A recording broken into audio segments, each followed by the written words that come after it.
En estos momentos vamos a escuchar la palabra de Dios. Dispón tu corazón para que el mensaje llegue hasta lo más profundo de tu ser.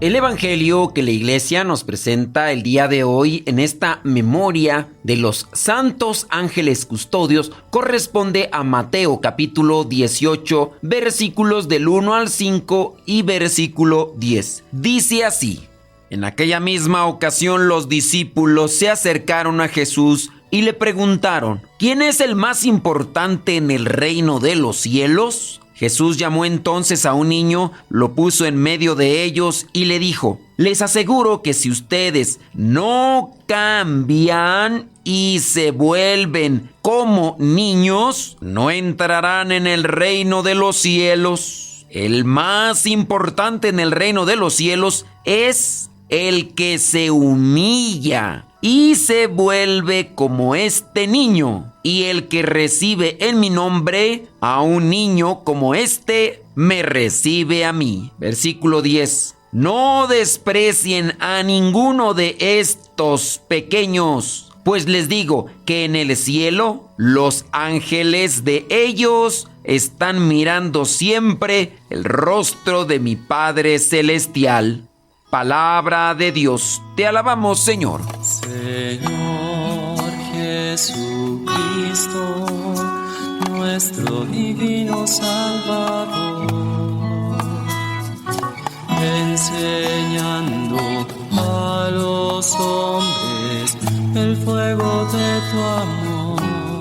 La iglesia tiene presente a los ángeles custodios. Sabemos entonces que en esta fecha se recuerda la enseñanza, la doctrina de que hay seres espirituales que nos cuidan. Vamos a tomar de forma aislada el versículo 10. No desprecien a ninguno de estos pequeños, pues les digo que en el cielo los ángeles de ellos están mirando siempre el rostro de mi Padre Celestial. Para la Iglesia Católica es dogma de fe. La palabra dogma significa revelación inspirada por el Espíritu Santo, de lo que hay más allá de lo que vemos y de lo que tenemos. Dios nos da a conocer el mundo espiritual, y tomando este pasaje bíblico, este versículo 10 del capítulo 18, podemos reflexionar varias cosas para fundamentar la doctrina, porque no es solamente un yo creo o yo pienso. Aquí el Señor Jesús está hablando de los pequeños, es decir, no solo de los niños, sino también de los humildes, pequeño o humilde. Y para entender este contexto es necesario ver el versículo 1 al 5, donde los discípulos se acercan al Señor Jesús y ellos tienen esa inquietud o preocupación de quién es el más importante en el reino de los cielos. No es la primera vez que estarán haciéndose este tipo de preguntas, e incluso su preocupación por el reino de los cielos llevará a una de las mamás de dos de ellos para hacerle esa petición, que cuando él esté en el reino, en su reino, ponga a uno de sus hijos a la derecha y otro a la izquierda. En cierta forma, hay una tendencia o una inclinación natural o humana por parte de los apóstoles a querer ser importantes en este mundo. Y la enseñanza cristiana es: no hay que buscar puestos, no hay que buscar cargos, no hay que buscar posiciones meramente físicas o humanas a la forma de cómo se ven en este mundo. Para poder estar bien en el cielo, hay que también estar bien en esta vida. Y una de las cosas que nos van a ayudar es la humildad. Dirá ahí en el versículo 2 y versículo 3, cuando pone a un niño en medio de ellos. Y les dice en el versículo 4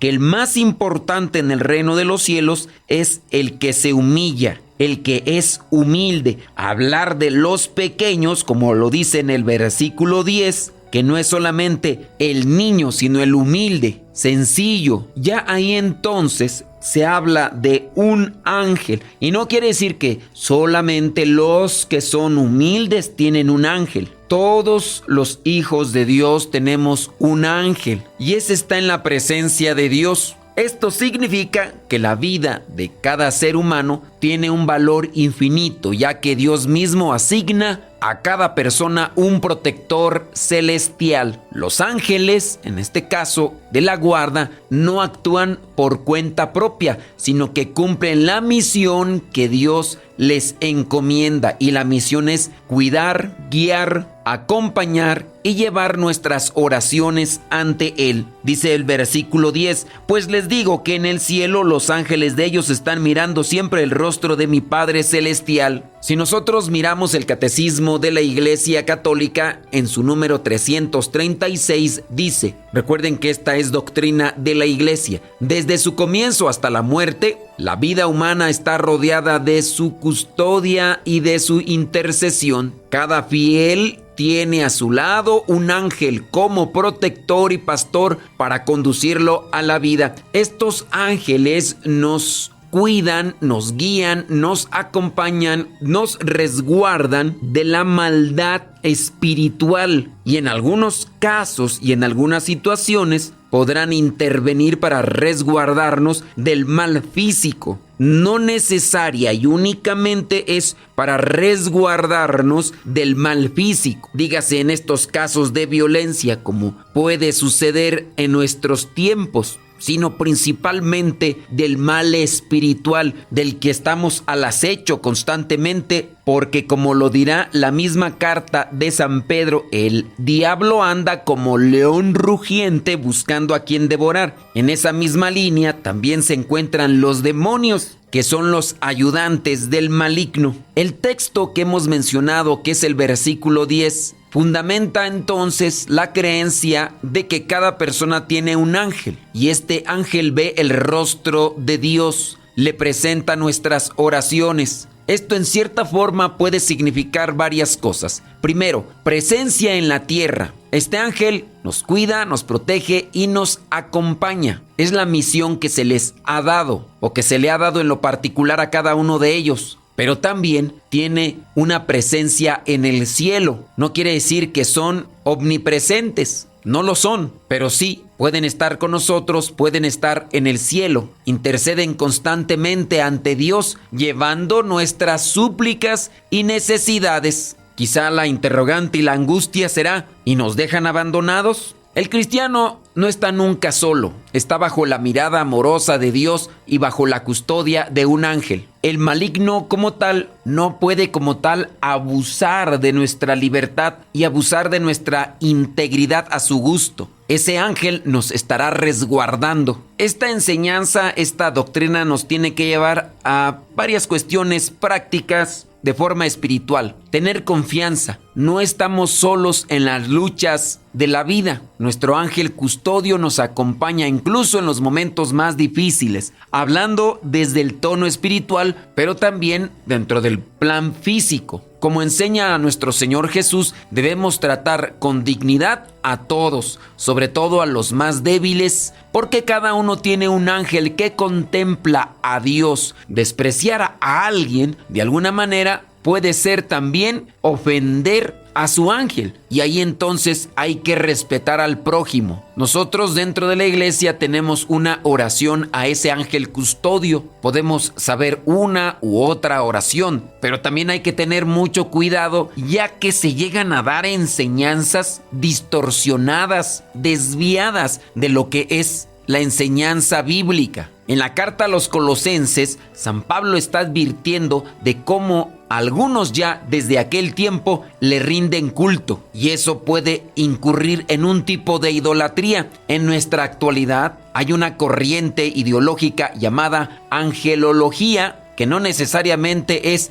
el estudio de los ángeles como seres espirituales, sino una difusión de los ángeles como si fueran nuestros sirvientes a modo caprichoso. Y obviamente eso no es correcto dentro de la enseñanza cristiana. Orar o pedir al ángel de la guarda que nos resguarde es correcto, pero quererlos utilizar buscando suplantar a Dios, eso ya incurre en la idolatría. Cuando un matrimonio cuida con amor, por ejemplo, a sus hijos, puede enseñarles a rezar el ángel de la guarda cada noche para, con esto, ayudarlos a crecer en confianza y protección divina. Si tú o alguien siente miedo, soledad o tentación, puede invocar a su ángel custodio como un amigo cercano que Dios le ha regalado. Todo esto con relación a la enseñanza de la Iglesia sobre los ángeles. Veamos ahora esta reflexión del versículo 1 al 5,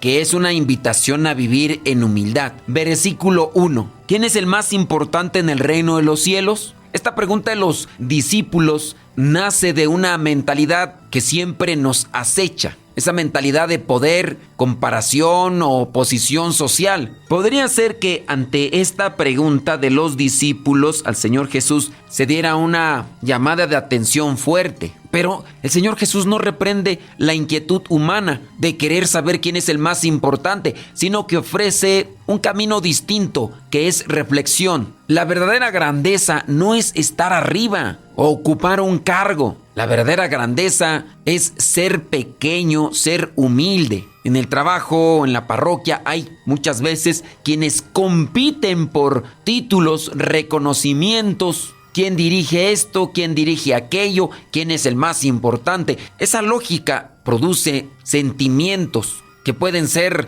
encontrados dentro de los celos, las rivalidades, y a su vez están llevando a un desgaste en la comunidad, un rechazo, una alteración de la fraternidad. Y es natural que pudiera sentirse, pero no es cristiano que se sostenga o que se consienta. Para esto, cuando llegue a nosotros ese sentimiento o esa tentación, buscar la luz del Espíritu Santo para desinflar eso que es perjudicial dentro de la vida cristiana y nos puede llevar a perder incluso el paraíso. El Señor Jesús utiliza a este niño que pone en medio de ellos. Otras veces ya hemos mencionado que la imagen siempre del niño será lo que nosotros conocemos como forma de pureza, sencillez, inocencia, confianza. Y a eso es a lo que también debemos de tender, a lo que debemos de enfocarnos, trabajar en esa medida, crecer más en el alma que en lo físico. Dice ahí el versículo 3,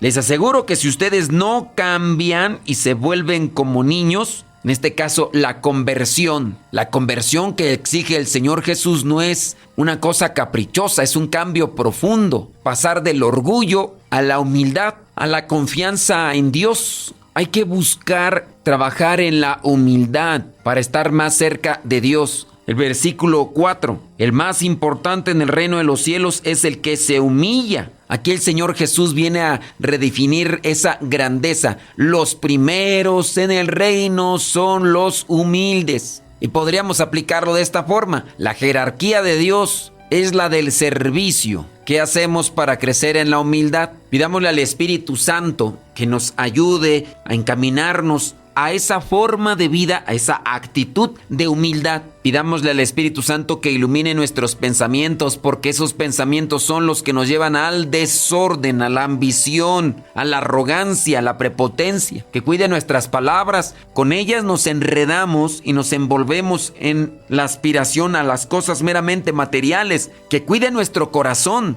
que lo ilumine, porque también los sentimientos son los que nos llevan a aspirar a cosas contrarias a las que Dios quiere. Espíritu Santo, ilumina mis pensamientos, mi mente, ilumina mis palabras, ilumina mi corazón, para que todo lo que piense, diga y sienta sea conforme a tu santa voluntad. Espíritu Santo, fuente de luz, ilumínanos. Espíritu Santo, fuente de luz, llénanos de tu amor. La bendición de Dios Todopoderoso, Padre, Hijo y Espíritu Santo, descienda sobre cada uno de ustedes y les acompañe siempre. Soy el Padre Modesto Lule, de los misioneros servidores de la palabra. Vayamos a vivir el Evangelio. Lámpara es tu palabra para mis pasos, luz en mi sendero. Lámpara es tu palabra para mis pasos. Si tienes alguna pregunta para el Padre Modesto Lule, manda mensaje privado al correo modestoradio@gmail.com. modestoradio@gmail.com.